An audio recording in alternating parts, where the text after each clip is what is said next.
Hi friends, welcome to today's video.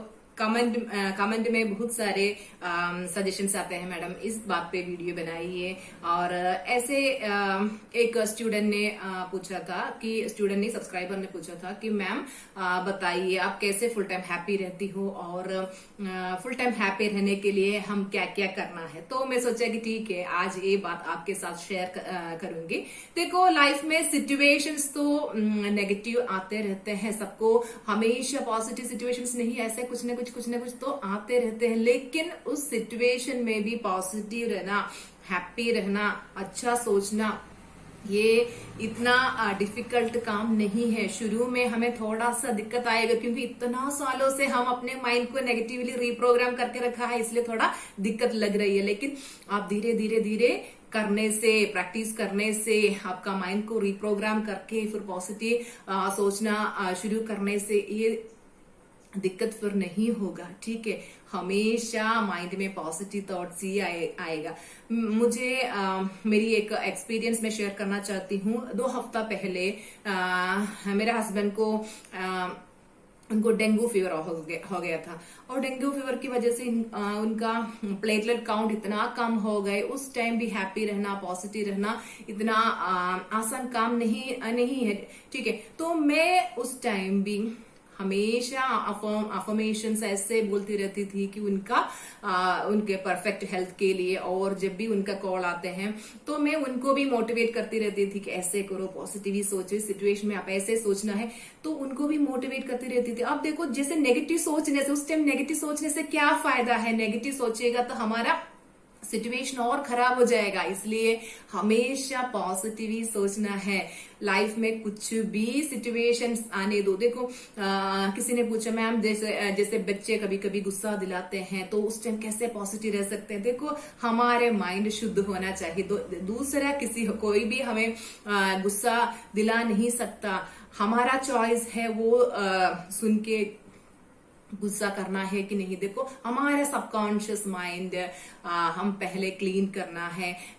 Subconscious mind में देखो ऐसे बहुत सारे चीज, दूसरों को अगर हम फॉरगिव नहीं करेगा, दूसरे जैसे हमारे माइंड में कुछ नेगेटिव बात है, तो वो हमेशा सोचते सोचते हमारा माइंड में इतना नेगेटिविटी होगा। ये नेगेटिविटी की वजह से हमें ऐसे गुस्सा सब आते हैं। हम अब अपना माइंड साफ करके, हमारा सबकॉन्शियस माइंड क्लीन करके, हम अगर मेडिटेशन के थ्रू हम इतना पीसफुल हो जाएगा तो गुस्सा तो नहीं आएगा। ठीक है, तो लॉ ऑफ अट्रैक्शन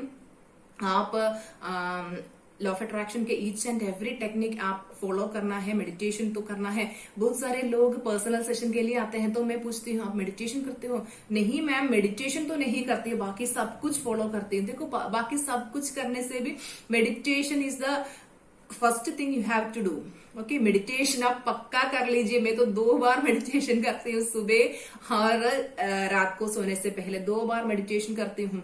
मैं बताऊं, पहले मुझे ऐसे इम्पल्स आती रहती थी, और मन में ऐसे पुशिंग आती है कुछ करने के लिए, सोचा ये करो करो करो, ऐसे पुशिंग आती है। फिर मैं बोलती हूँ हाँ हाँ करती हूँ, फिर मैं वो काम कर लेती हूँ। आपको पता है ना, जब हम अलाइनमेंट में है तो हमेशा जो भी हम करते हैं उस सब चीजों में हमें सक्सेस ही मिलेगा। ठीक है, तो ऐसे पुशिंग टाइप में मेरे को इंट्यूशन पहले मिलती थी। आजकल मुझे तो ऐसे वॉइस के रूप में मैं अंदर सुनती हूँ जो भी करना है। ठीक है, जैसे मेडिटेशन करती हूँ, मेडिटेशन करेगी तो अंदर मुझे वॉइस के रूप में बताती हूँ कि क्या क्या करना है, ऐसे करो वैसे करो। तो मैं कुछ क्वेश्चंस पूछती हूँ, ऐसा है, कंफ्यूजन में है, क्या करूं? तो मुझे अंदर से आंसर वॉइस के रूप में आजकल मिलते हैं। ठीक है, तो मैं मेरी एक एक्सपीरियंस आप लोगों के साथ शेयर करूंगी। आई थिंक 2 वीक्स पहले, 2 वीक्स नहीं, ऐसे 1 हफ्ता के पहले हो गए। तो एक दिन मेरे को इंट्यूशन आया था कि इधर बीच पे जाने के लिए। ठीक है, तो हस्बैंड का तबीयत ठीक हो गई, तो हम लोग बीच पे गए थे, और हमारे घर के पास बीच है, तो बीच पे गए थे, और उधर बैठ के मैं बुक रीड कर रही थी। ठीक है, तो ऐसे बुक रीडिंग कर रही थी, तो मेरी माइंड में एक इम्पल्स आया कि मेडिटेशन करने के लिए। तो मैं देखा, देखो उस बीच में तो इतना लोग है, लोग तो ऐसे उधर घूम रहे हैं, इतना भीड़ है। वो भीड़ के बीच में बैठ के मैं कैसे मेडिटेशन करूं, लेकिन मेरे अंदर से इतना पुशिंग आ रहा है कि मेडिटेशन करो करो करो। फिर उधर बैठ के मैंने मेडिटेशन किया, ठीक है। फिर मेडिटेशन किया और ऐसे मेडिटेशन में मुझे वॉइस के रूप में ऐसे बताया, सुजा, you are going to prosper beyond your dreams। ऐसे मुझे एक मैसेज मिला, ठीक है। आपकी ड्रीम से भी ज्यादा आप प्रॉस्पर करने वाले हैं। तो मुझे तो इतना, मैं तो ऐसे हो गए। फिर उसके बाद मुझे ऐसे बताया कि मैं इसलिए तुमको ये सब बता रहा क्योंकि एक्चुअली मैं ना बहुत सॉफ्ट माइंडेड हूँ, ठीक है। बहुत ऐसे ज्यादा दुख और ज्यादा हैप्पीनेस आएगा तो मैं तो ऐसे ही हो जाती हूँ, क्या करना मुझे नहीं पता नहीं चलेगा। तो उस टाइम ऐसे बोला कि तू पहले से ही वो रिसीव करने के लिए be ready for that, okay. इसलिए मैं पहले तेरे को बता रहा हूं। ऐसे एक वॉइस अंदर में सुना था और मैं क्या बताऊं। और फिर मैं वो हैप्पीनेस हस्बैंड और बच्चों के साथ मैं शेयर किया। और डेली जब मेडिटेशन करते हैं यही सेंटेंस मैं सुनती हूँ, you are going to prosper beyond your dreams, you are prospering beyond your dreams. ऐसे एक वॉइस अंदर से आती है। तो मैं बहुत एक्साइटमेंट में हूँ, बहुत हैप्पी हूँ। देखो शुरू में जैसे हम मेडिटेशन करते, मुझे भी ये अलाइनमेंट क्या है, अलाइनमेंट में आने के बाद ऐसे अंजना मैम बताती थी कि अलाइनमेंट में आने के बाद हमारा लाइफ इजी एंड एफर्टलेस हो जाते। तो मुझे तो एक कुछ भी समझ में नहीं आ रही थी अलाइनमेंट क्या होता है। लेकिन जब मुझे अलाइनमेंट मिलना शुरू किया तो सच में यारो मैं अभी जी रही हूँ वो हैप्पी लाइफ। आप लोगों को मैं वर्ड्स के थ्रू बता नहीं सकती हूँ, इतना हैप्पी हूँ मैं। तो शुरू में मैं क्या करके हैप्पीनेस में आई थी, मैं वो वाला चीज आपको बताऊंगी कि क्या क्या करना है। देखो शुरू में मैं ऐसे सोचा, मेरी सिचुएशन आपको पता है, उस टाइम में बेड रिडन थी, ठीक है। उस टाइम हैप्पी रहना, फुल टाइम हैप्पी रहना, it is not an easy job, it was not an easy job for me, because इतना क्रॉनिक पेन सिचुएशन थी। फिर भी अंजना मैम ने बोला कि you have to dance daily. देखो पेन की वजह से बॉडी हिल नहीं पा रही थी, उस टाइम डांस करना तो पॉसिबल नहीं थी। फिर भी गाना लगा के एक हाथ से ऐसे आंसू तो ऐसे टपकती रहती थी क्योंकि दर्द की वजह से ऐसे करके फिर डांस करती थी, क्योंकि मैं हार मानने के लिए तैयार नहीं थी। मुझे तो कैसे भी इस सिचुएशन से बाहर आना था, इसलिए मैं तो डांस, हाथ तो थोड़ा सा ऐसे हिला सकती थी, हाथ हिला के ऐसे डांस करना शुरू किया। फिर उसके बाद जब मेरी तबीयत ठीक हो गई, मैं इतना डांस करती हूँ। जो भी मेरी गुरु मुझे सिखाया, आप लोगों को पता है एकलव्य के जैसे मेरी गुरु भक्ति इतना ज्यादा है। अंजना मैम की बात बताए तो मेरी आंखों में आंसू आती है, ये खुशी की, हैप्पीनेस टीयर्स आती है, ठीक है। तो इसलिए कि मेरी सिचुएशन इतना मेरे तो बहुत बुरा हाल थी उस टाइम, ठीक है।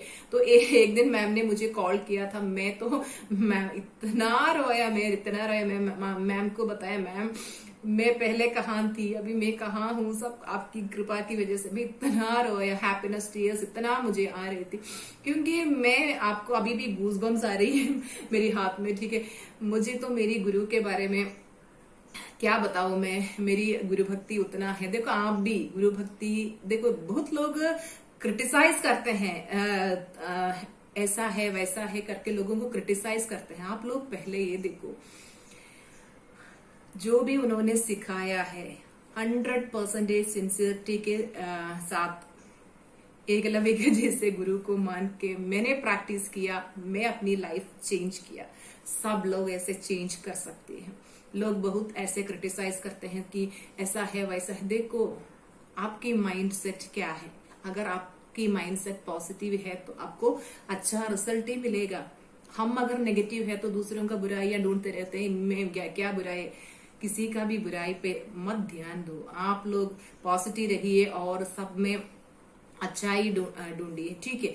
तो मैं ऐसे करती थी कि देखो मैं इसलिए ऐसे बताया, लोग ऐसे अंजना मैम की बुक के बारे में नेगेटिव बोलते हैं, उनकी क्लासेस के बारे ऐसे मैंने ऐसे सुनती रहती हूँ, किसी ने किसी ऐसे बताती हूँ, लेकिन मुझे तो वो ऐसे वाला बात तो बिल्कुल अच्छा नहीं लगती। उनका वो बुक अभी भी मेरे हाथ में ही है, इधर इधर रखी हूँ। इतना लाइफ चेंजिंग बुक है। आप लोग उसमें भी नेगेटिविटी ढूंढ रहे हो क्या? हमेशा पॉजिटिविटी ढूंढिए। वो बुक इतना अच्छा बुक है, छोटा बुक है। देखो आपको अगर वो बुक रीड करके सब लोग अपना लाइफ चेंज कर सकती है। आप लोग वो बुक खरीद लीजिए और पढ़ लीजिए, जो भी मैम ने बताया है वो प्रैक्टिस कर लीजिए। मैं तो 30 डेज ऐसे सोचा कि ठीक है मैं 30 डेज हैप्पी रहूंगी। मैं डांस करती थी, अच्छा अच्छा बुक्स पढ़ती रहती थी, और हमेशा जो भी सिचुएशन आती थी तो वो सिचुएशन का पॉजिटिव साइड बस देखती थी। और बच्चों के साथ खेलना मुझे बहुत अभी भी पसंद है। मेरी जेठानी की एक छोटी सी लड़की है, उसके साथ खेलना, डॉल्स लेके उसके साथ खेलना, और उसको जैसे मेकअप कराना, ये सब कुछ मुझे इतना पसंद है। छोटा बेबीज के साथ खेलना मुझे बहुत पसंद है, तो ऐसे अभी भी खेलती हूँ। तो देखो आपको क्या करने से आपको खुशी मिलता है। देखो किसी को ड्राइंग करने से खुशी मिलती है, आप वो कर लीजिए। आपको अगर एक ट्रैवलिंग, देखो आपको एक सोलो ट्रिप जाना है, वो करने से आपको खुशी मिलती है, आप वो कर लीजिए। नहीं तो फैमिली के साथ एंजॉय करने से आपको खुशी मिलती है, वो कर लीजिए। कैसे भी आप खुश रहना है, ठीक है। आप सोचो क्या करने से मुझे हैप्पीनेस मिलता है, तो आप वो कर लीजिए। सेल्फ लव प्रैक्टिस कर लीजिए। सेल्फ लव प्रैक्टिस करने से मैं देखो अभी मेरे हस्बैंड तो छुट्टी के बाद वो चले गया, ठीक है। तो बच्चे भी स्कूल गए, तो मैं अकेली हूँ। मैं अपनी कंपनी में हैप्पी हूँ। अकेली है तो ठीक है, तो मेरे को तो करने के लिए बहुत काम है। लोग आते हैं पर्सनल सेशन के लिए, वो पर्सनल सेशंस देती रहती हूँ और वीडियोस बनाती रहती हूँ। मैं तो अपनी लाइफ में बिजी हूँ। देखो आप लोग भी ऐसे कर लीजिए, कुछ न कुछ आपको जो पैशन है। मैं जैसे यूट्यूब चैनल स्टार्ट किया तो लोग इतना मेरे को बताया कि वीडियो अच्छा नहीं, ये वो करके कुछ न कुछ ऐसे बोलते रहते। मैं तो किसी चीजों पे ध्यान ही नहीं दिया, इसलिए मेरी सुजार मोहन चैनल मेरी मोनेटाइज हो गए, उसमें से इनकम आना शुरू किया। तो आप भी, आपको जो करने से खुशी मिलते हैं आप कर लीजिए। दूसरों की बात पे मत जाइए। देखो लोग ऐसे इरिटेट करते रहते हैं, कुछ ना कुछ नेगेटिव बोलते रहते हैं। मुझे भी क्रिटिसाइज तो लोग तो क्रिटिसाइज बहुत करते हैं, लेकिन मैं तो ध्यान ही नहीं देती हूँ। हमेशा हर चीज का पॉजिटिव साइड सोचती हूँ। देखो सोर्स के नजरिया से आप सबको देखना शुरू करो।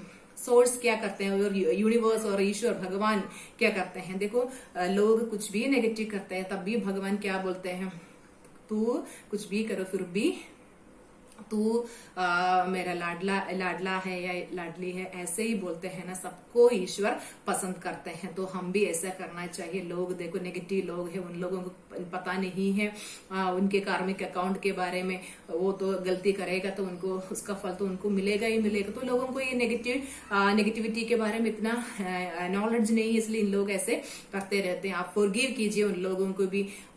देखो अगर बच्चे गुस्सा दिलाएगा तो बच्चे तो कुछ शैतानी तो करते रहते हैं। हम तो फॉरगिव करना, मैं तो आजकल मुझे तो ऐसे गुस्सा तो आता ही नहीं है, क्योंकि मेडिटेशन करने से मैं इतना पीसफुल हो गई, इतना शांत हो गई, तो गुस्सा तो आएगा ही नहीं। कोई क्रिटिसाइज करने दो, ऐसे कुछ ना कुछ बोल, मुझे भी लोग आके पता है आपके बारे में उन्होंने ऐसे कहा। मैं बोली बताने दो, अगर मेरी बात बताने से उनको थोड़ा सा हैप्पीनेस मिलेगा तो बताने दो। मैं बस यही बोलती हूँ। मैं किसी के साथ झगड़ा करने के लिए नहीं जाती हूँ। उन लोगों का काम उन लोगों को करने दो। आप हमेशा हैप्पी रहिए। अच्छा बुक्स पढ़ लीजिए, अच्छा गाना सुन लीजिए। अंजना मैम जो बोलती है money is coming to me, वो डांस लगा के वो गाना लगा के डांस कर लीजिए। और जो भी करने से आपको खुशी मिलते हैं वो कर लीजिए। आप अपनी थॉट्स पे फोकस दीजिए, हमेशा पॉजिटिव सोचिए। ऐसे मैं तो ऐसे ही करती हूँ। फिर मैं राज टेक्निक वगैरह यूज करती हूँ, अफर्मेशंस बोलती रहती हूँ, जो भी लॉ ऑफ अट्रैक्शन प्रैक्टिसेस है वो करती रहती हूँ। तो मुझे टाइम ही नहीं है बाबा नेगेटिव सोचने के लिए। तो देखो हमारे माइंड में फुल टाइम पॉजिटिव थॉट्स जाएगा तो फुल टाइम हैप्पी रहेगा हम, है ना। तो आज से आप लोग भी कोशिश कीजिए 30 डेज तक मैं हैप्पी रहूंगी, ठीक है। ऐसे हैप्पी रहिए। मैं मेरी माइंड में काफी दिन से इम्पल्स आ रही है कि 5 AM क्लब करके एक मॉर्निंग का एक क्लास लेना है 5 AM to 6 AM। देखो रॉबिन शर्मा की एक बुक है 5 AM क्लब, उसमें वो बुक आप रीड करेगा तो बहुत आइडियाज आपको मिलेगा। तो उन्होंने ये 5 AM to 6 AM का 1 आवर को छोटा छोटा सेशंस करके प्रैक्टिस करने के लिए बताते हैं। तो मैं सोचा कि 5 AM क्लब फॉर्म करके 5 AM को जैसे क्लास वगैरह मींस फर्स्ट डे क्या करना है NLP टेक्निक में सिखाऊंगी, फिर रैश टेक्निक जो भी प्रैक्टिस उसमें करती हूँ, फिर आपको गोल सेटिंग वगैरह करवा दूंगी। ऐसे 1 आवर का डेली प्रैक्टिस 30 डेज के लिए। बहुत दिन से मेरी माइंड में इम्पल्स आ रही है, तो मैं सोच रही हूँ कि अगस्त या जुलाई, तो अभी इतना दिन हो गए, तो अगस्त 1 से लेके 30 तक मैं 1 मंथ का प्लानिंग कर रही हूँ। देखती हूँ अगर इम्पल्स आएगी तो मीन्स अभी तो करने के लिए इम्पल्स आ रहे हैं, क्या आगे क्या करना है मुझे कोई आइडिया नहीं है। आइडिया आने दो, उसके बाद मैं अनाउंस करूंगी 5 AM क्लब फॉर्म करके। फिर मैं आपको वो 1 मंथ का प्रैक्टिकल लॉ ऑफ अट्रैक्शन का प्रैक्टिकल क्लासेस दूंगी जूम के थ्रू, ठीक है। वो क्लास के बारे में मैं बाद में अनाउंस करूंगी। तो देखो सब कुछ हम इम्पल्स मन में आते रहते हैं ना, ऐसे करो ऐसे करो। अभी तो रिलेशनशिप वेबिनार के बारे में भी ऐसे ही मन में इम्पल्स आया, इसलिए मैं वो अभी आपको पता है 23rd को है हमारा रिलेशनशिप वेबिनार, इस मंथ 23rd को है, ठीक है।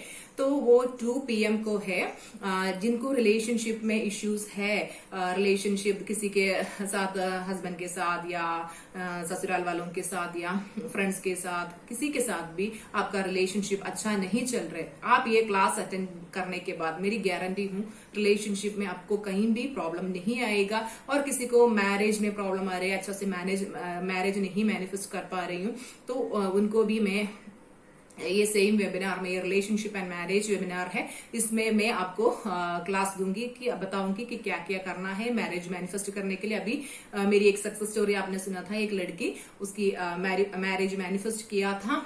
बहुत सारा टूल्स एंड टेक्निक्स है, आपका माइंडसेट भी चेंज करना है तो आपको मैं गाइड करूंगी। रिलेशनशिप वेबिनार का फीस तो 555 है, 555 रुपीज, ओके। तो आपको अगर करना है तो देखो लिमिटेड सीट्स है, अगर करना है तो जल्दी बुकिंग कीजिए। बुकिंग सीट कंप्लीट होने के बाद फिर आएगा तो मैं आपको एडमिट नहीं कर पाएगी, तो जल्दी आपका सीट्स बुक कीजिए। तो फुल टाइम हैप्पी रहिए, पॉजिटिव ही सोचो, पॉजिटिव सोचने से फुल टाइम पॉजिटिव सोचिएगा तो आप हैप्पी होगा। 30 डेज कोशिश कीजिए। अगर आपको मेरी क्लासेस के बारे में जानना चाहती है तो मैं मेरी व्हाट्सएप नंबर दिया है, वो व्हाट्सएप कीजिए। मैं क्लास के बारे में डिटेल्स आपको दूंगी। मैं अभी पर्सनल सेशंस लेती हूँ और 30 डेज माइंडफुल प्रोग्रामिंग सेशन भी है, ठीक है। तो मिलेंगे नेक्स्ट वीडियो में। Bye bye.